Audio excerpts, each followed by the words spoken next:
Hi, everyone. This is your supplemental video.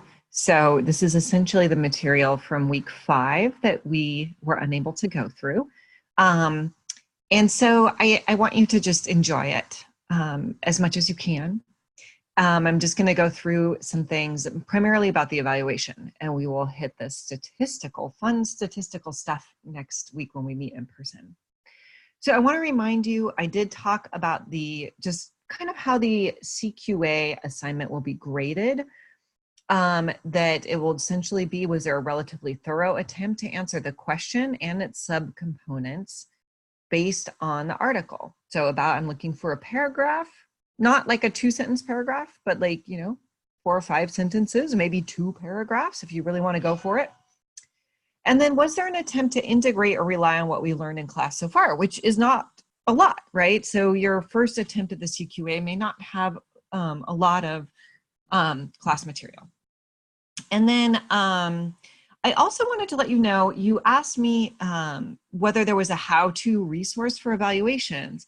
It's a really great question, right? Like if you want to conduct an evaluation that's not your dissertation or on a program or even for your evaluation. So in our articles folder, I uploaded an article that is a short kind of how-to for evaluations. It's very short and it's not necessarily social justice oriented, which is why I use the Martin's article instead of this one. But it's a great little how-to. It's kind of a map. Okay, so back to the idea that, in the exercise we did in the discussion, you thought of a program to evaluate and that could be your dissertation, but it is not necessarily your dissertation. I wanted to give you a sense of what, if your dissertation is to be an evaluation, like what the parameters would be. So basically, usually there would need to be a specific bounded project or program with particular outcomes. So you might be wanting to evaluate a professional development effort, right? That's a specific bounded program. Or maybe it's an outreach effort to parents for involving them in special education decisions, right? So like there might be a particular program or a particular project, some initiative that's going on that you want to evaluate. And it already needs to be in existence, at least for your dissertation, or it needs to be being planned right now, right? Because you would need to have things actually happening during the year of your dissertation to do the research. So I know some of you are very interested in eventually creating a program to address a particular issue. And so you're doing research, you'd like to do research in order to create the best program. That is fabulous. That's a really great dissertation, but it's not an evaluation because the program does not already exist. So hopefully that helps you with thinking about moving forward on your dissertation. And by the way, I am always happy to talk about your dissertations. I know you also have advisory groups, of course, but if you ever want to make an appointment with me, please feel free. So other really great discussion points. Some of you talked about, well, what's the difference between participatory action research and logic models, all right? And Bree brought up, for example, the talent development model could be used as a tool of cyclical evaluation. So that sounds really interesting. I don't know a lot about it, but that might be something interesting to ask Bree about. Victor wrote some great points, right? That, like this logic model seems very linear, whereas participatory action research is cyclical. And then he saw these similarities. Both have goals, right? And both involve considering the intended and unintended outcomes, and both begin with a fair amount of planning. So all of those are really great answers. Essentially, a logic model can be the foundation of the plan part of participatory action research. So these circles here at the bottom right corner are participatory action research. And you can see here, there is this, that's an arrow, there is this thing that says planning action or intervention. So before you take action, or as you're taking action, sometimes you're doing this, you're creating the logic model. And then as you go around, right, this circle, you are taking action, you're analyzing, you're collecting data, analyzing the action or the intervention, you're reporting about the findings, and then you're revisiting the issue, right? And then essentially you end up here with the next plan, right? So you're redefining the issue and then you recreate a new plan, which is actually literally a revision of the logic model. So the logic model can actually be a piece of participatory action research. I know my arrows are kind of not very good there.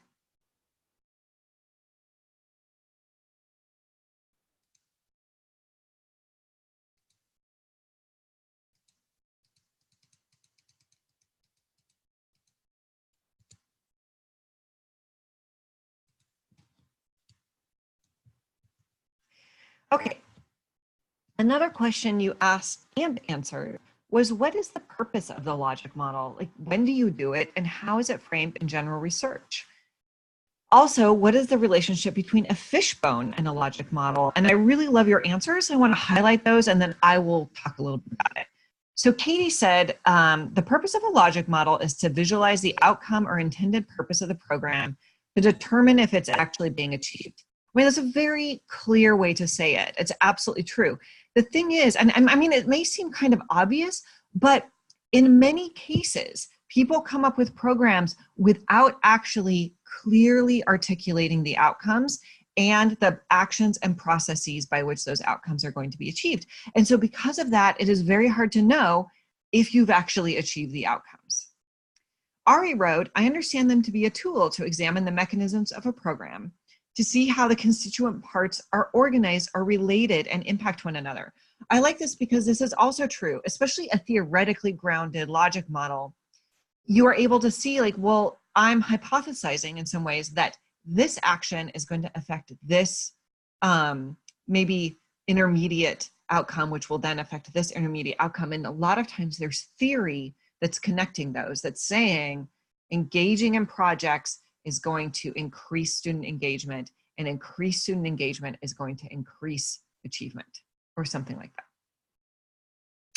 Bree said, theory-driven evaluation makes visible the inner workings of a program in relationship with the intended outcome. So again, here's the relationships. There's all these moving parts within a program, which it's always good to label because again, many times people do not know what all the moving parts are.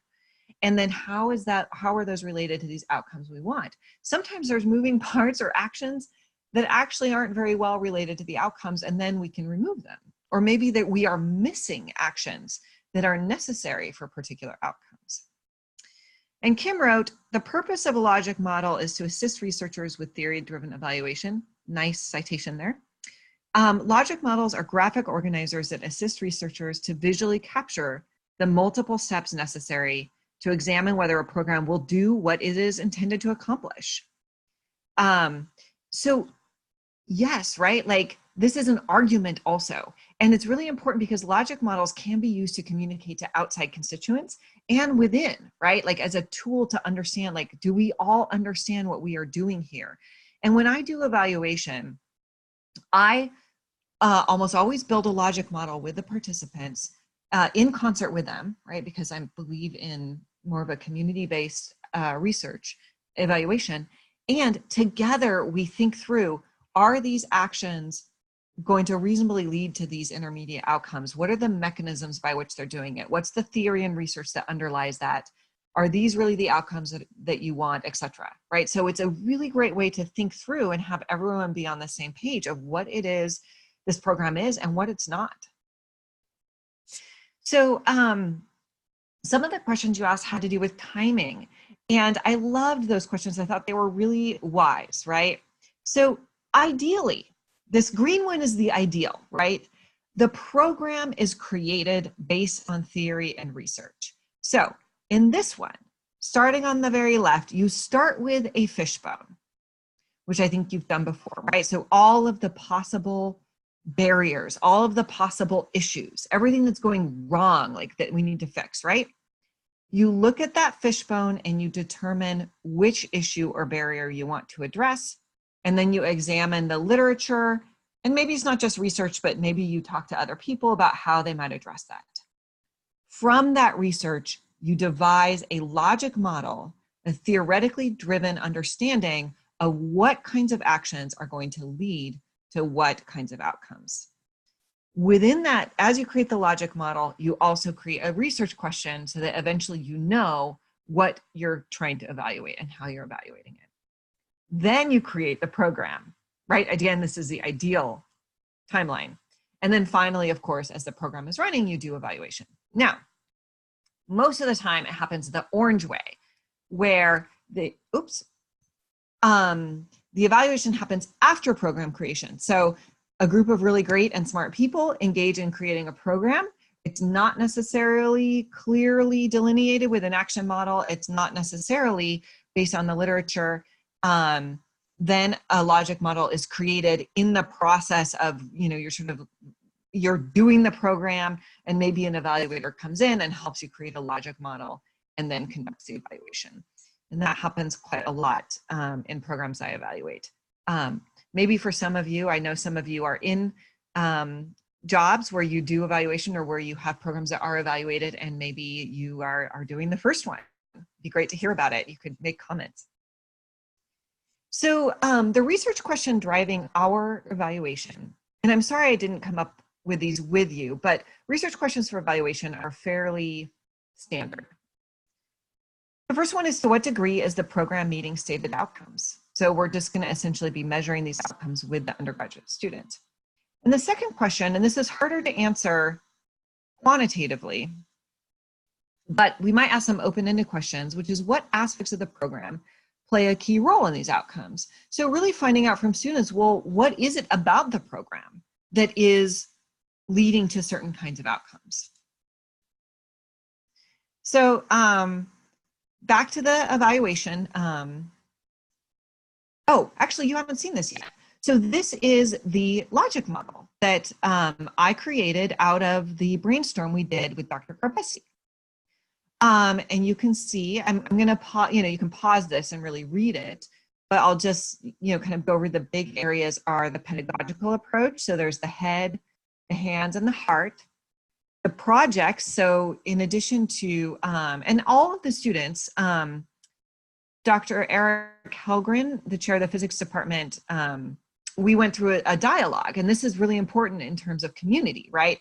So I created this out of what they said, but then I sent it to them and I said, does this work? Is this actually right? What would you take out? What would you add? And so we went through an email dialogue about this. And Dr. Helgren said that all of the students engage in building solar suitcases and system design, including, large solar system kind of design. So there's a lot, everyone engages in those kinds of hands-on engineering activities. But that the undergraduate students then also each choose a project, and then here are the projects. I also talked with them about things like we talked about in class, like do they do a critical education approach, critical pedagogy approach, where they help to elevate the consciousness of the young women in the class about ways in which they might have been steered away from these kinds of engineering and other kinds of STEM interests, and they said that they do not. So here I am stepping back, even though it's great we brought it up to them that maybe this is something they should think about, but as an evaluator, I have to step back and say, okay, that's not what you're doing right now, so we're not going to put it in as part of the evaluation. But the process of talking about it might raise it to their level of consciousness. Finally, this, we're hypothesizing, leads to maybe a certain kind of classroom climate and high student engagement and interest. And then, of course, the content and skill acquisition in a variety of areas, action competence, career trajectory. So like, they think that maybe people already have chosen their majors, but maybe use outside of class in terms of some of these skills, and then student action. And one thing you can think about as you look at this is, what did I do with those crazy notes in order to translate them into something usable? And this kind of goes back to the idea of writing up the evaluation steps, right? Like, so I did this brainstorm, almost an interview with Dr. Garbesi, and then I had to take it, turn it into something usable, and then actually, of course, engage in this back and forth with them to try to make sure that it really works. So think about that for a moment. You can even do a little writing if you want to keep up a Google Sheet where you are documenting the steps of an evaluation. So we are, and I mentioned this in class, each group is going to take on one construct, all right, within this logic model to ask some questions of the students in a survey. And I'm going to talk a little bit more about constructs. That's something that you requested. And I'm sorry, this is a little bit more lecture style because we didn't end up having class time to do this, but hopefully it's still useful that you're able to get something out of this. So a construct or a characteristic to be assessed, right? A construct is a characteristic of what's going on to be assessed, right? And then it's usually assessed through a set of questions. It could be very specific and direct, like age, or it could be less specific or less directly measurable, like, teacher science instructional practices, right? They are, another way to think of them as broad concepts or topics for study. But they have to be able to be conceptually defined. And so, for example, I read an article recently where they critiqued the construct of attitude. The idea of someone's attitude, they argued, cannot be conceptually defined. It's too broad, it's too amorphous. And I agree with them. I'm not very into measures of attitude. But constructs can be abstract. So they can be something like organizational climate, and we can really try to get at it, and people do, right? They try to do all kinds of interviews and things to create a survey instrument that gets at something like organizational climate and that really measures something useful. Probably not exactly organizational climate, but maybe something like it.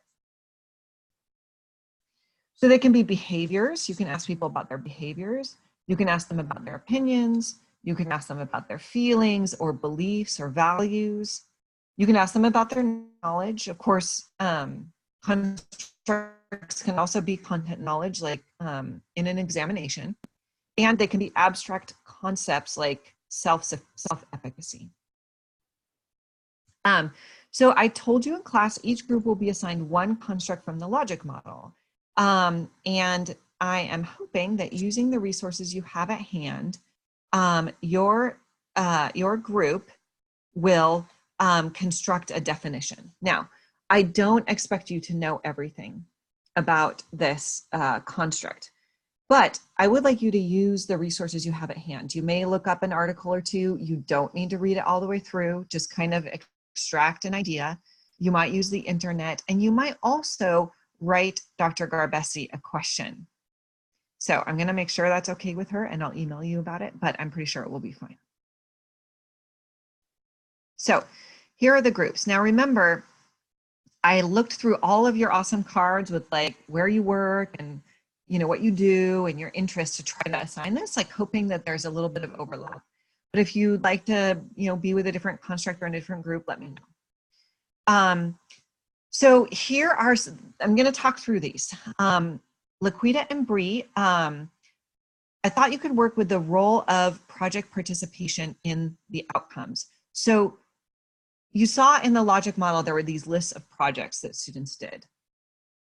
If you could get a set of questions together to help students unpack and think about how did participation in their particular project enhance, and remember the outcomes, right? Enhance their engagement, their interest, their career choices, their action, their action for the environment, right? So you are asking them about the outcomes, but in relationship to specific thing they did in class, right? And so you might have open-ended questions as well as some closed-ended, Likert style. Crystal, Sarah, and Kim, again, thinking about your roles and your work and maybe some things you're interested in. Similarly, how about the pedagogical approach of the classroom, this head, heart, hands thing? And this might be difficult, this getting into pedagogy, right? So how do we ask students about pedagogy? One of the things you could look up is active learning. In the college level, active learning is actually a thing. And there are survey instruments out there. So you may want to look some of them up and see what you can find out there in terms of asking students what kinds of learning occurred in their classroom and then asking them to connect them to particular outcomes. Ande, Lynn, and Morgan, I thought you might like to work on student interest and student engagement. Now, there are many student engagement surveys out there, and I actually have an instrument and several papers, so you should write me, and I will send them to you. Classroom climate. So here, Susan, Ari, and Ella, you may want to get together and sort of chat about, well, what might be interesting to know about the classroom climate? What do you think the things they're doing might be creating in terms of classroom climate?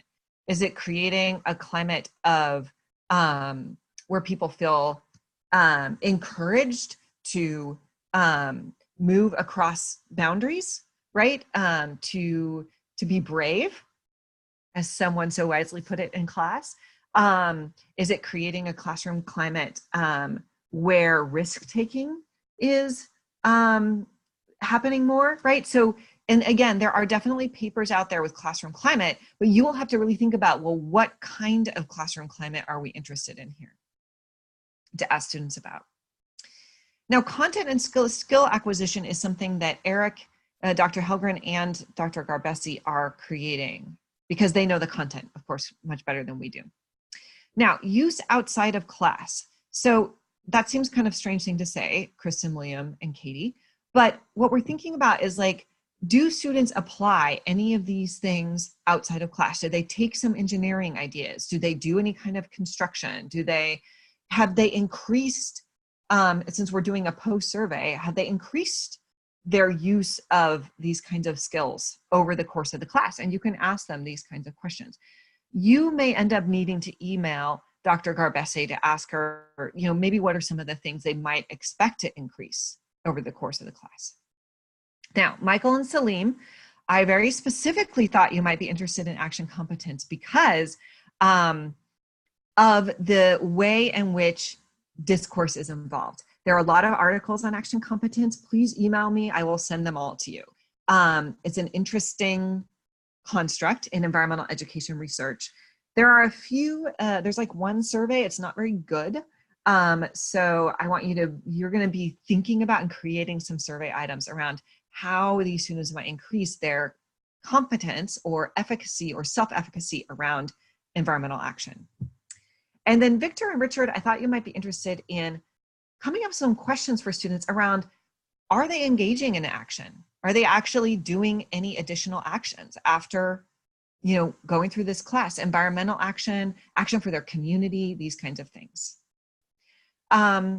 So, and again, I may not have defined this earlier, but this will be a post survey. So they are in the class right now, and we will have this survey ready for them towards the end of class. All right, so once we have, you'll brainstorm, you'll come up with your construct definition. You're going to brainstorm 5 to 10 questions. And once we're going to cull them down during next face-to-face class. So we're going to talk about good items, items that may have some issues, and we're going to get them down to maybe, you know, 3 to 5 items per construct. All right. Those 3 to 5 items, the quantitative ones, hopefully will be averaged together to create a variable. All right. So variables are created by developing the construct into a measurable form, right? And variables, it has to vary, right? The number created by the variable has to have at least a yes, no. It has to be at least binary, but usually it's like 1 through 5 or something like that. So I'm going to revisit this. And if it's still not clear, let's talk about it next time we meet together in class, and please make a comment. So now we can talk about our evaluation survey, right? We've got construct 1 might be student engagement. Construct 2 might be classroom climate. Construct 3 might be student action competence. Construct 4 might be use outside of class, right? Those are 4 constructs we know we're going to measure, and there's 4 groups that are going to be working on that. And together, those things are going to make our measure, our full survey, all right? Each of those constructs, like I said, is going to have 3 to 5 questions. And when we average across those questions, it's going to create a variable, a number that we are going to have in an Excel sheet that we can do lots of fun stuff with. All right, so this was from last time, you know, right? If there's 3 items, It measures a certain kind of thing like teacher agency. And eventually, if we average across those items, it will create a number like 3.4. Again, if this is still confusing, please let me know. I totally get it. This is not, sometimes it's like speaking a foreign language. And I want it to be as enjoyable as possible to start cracking that door so that we have the power of quantitative numbers. Okay, so again, just a reminder, each group is going to come up with 5 to 10 items to measure your focal construct. So you're going to define it using resources. So you're going to use the internet, you're going to use scholarly articles, you're going to email me, I might send you some stuff, you're going to ask Dr. Garbesi. And it doesn't have to be perfect. Don't agonize over it. And then you'll come up with 5 to 10 items as in your group, and you'll bring them to class October 3rd, because on October 3rd, we're going to workshop them. So please, please have them ready to go. Okay, that is it for our supplemental class. I hope you have a fabulous week, and I will see you October 3rd.